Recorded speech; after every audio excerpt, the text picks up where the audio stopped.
Okay, so now let's go ahead and do Fourier transformation. So how do we process a signal? As the demo that I just showed you, that we say when we say ah, and then it can be either in the time space or frequency space. So again, if we have a wave that's waveform moving in space, then you can describe that wave. Like let's say I dropped, something into the water. You see the ripple.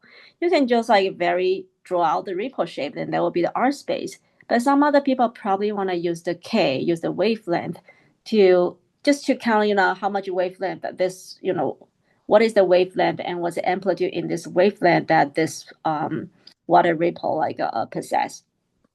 So two different ways. Okay, so I'm going to do that, carry that out in math so that you can see what it means. So this water, let's say this water wave or string wave, if I project it in the real space, I can do this, right?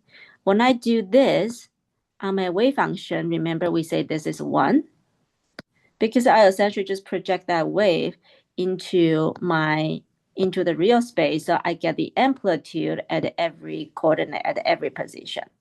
And this amplitude, it's an inner product, so it's going to be a scalar. This is what we call the wave function.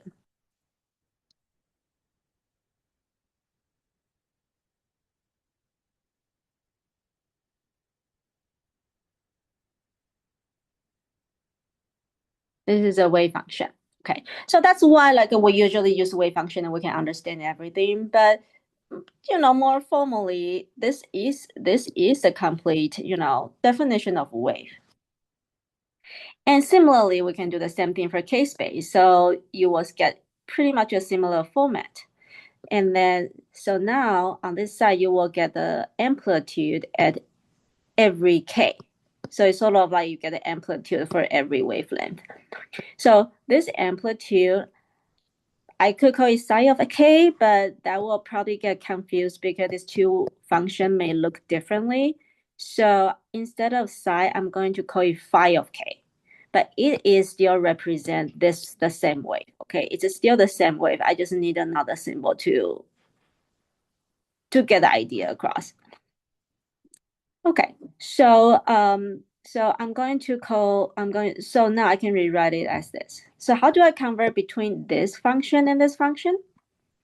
Okay, so what I'm gonna do is, let me take this equation. This is a wave, but in the representation of position. So to convert them, I'm going to project this into a K component. So I'm going to just project this on K and see what it looks like. So when I projected it here, the equation 1 will get this, and this is just this. Okay, and once I get that, okay, this is like a row vector, right? It's a bra. This is a scalar, so I can move this into my summation and just pass through this scalar, because remember for the bra, like you have this community,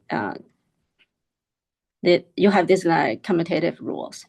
Okay, so you can move this over because scalar and bra can swap, and then this also a scalar, so K and this can swap. So I just keep swapping over, and then K will land over here. So K and the X, this will give me a scalar. This scalar is exponential negative IKX. I cannot explain I don't want to explain right now why it is so, but I will do this in class very quickly when we talk about the wave, like the physics of the spaces. So you just need to know that this is going to be a scalar, and it looks like this. Okay, so if I rewrite this, isn't this the amplitude for K, and isn't this the amplitude in space? So now we can convert these two functions throughout this equation. This is called Fourier transformation. Okay, or we can call it inverse Fourier transformation, because it's going from X to K. And similarly, I can do exactly the same thing, but now instead of projecting this to k, I can project my k wave function, this representation, into space. And then I will do exactly the same trick and then derive our another Fourier transformation. So this two equation, they are like a pair, like they show you how to go from one to another. Here you may need to notice that here we have k, x and k inner product. Here we have kx. And these two inner products, they are not the same. Like they have one is another one's complex conjugate. Okay. We usually don't have that if you are dealing with a real space, but wave is usually a complex number. So don't forget about that. So that is it. So it is a really nice exercise to kind of get an idea about what does it own, like what is the reason behind that. And practically, you really just need to know when to use these two Fourier transformation to get the information you need. Okay, so that's all. I hope it helps. Thank you.